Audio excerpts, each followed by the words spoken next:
برحب بيكم كلكم. ازيكم يا احلى بنات واحلى ستات؟ النهارده ان شاء الله هنعمل الشال الكبير الجميل ده، وغرزته جميله جدا وبتخلص على طول.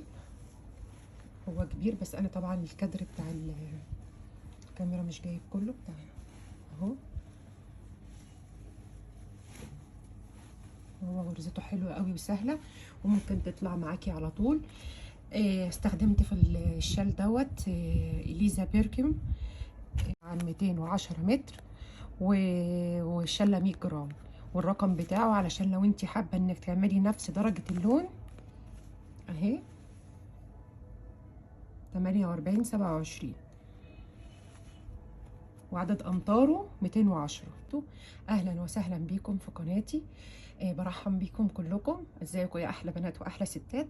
النهارده ان شاء الله هنعمل الشال الكبير الجميل ده، وغرزته جميله جدا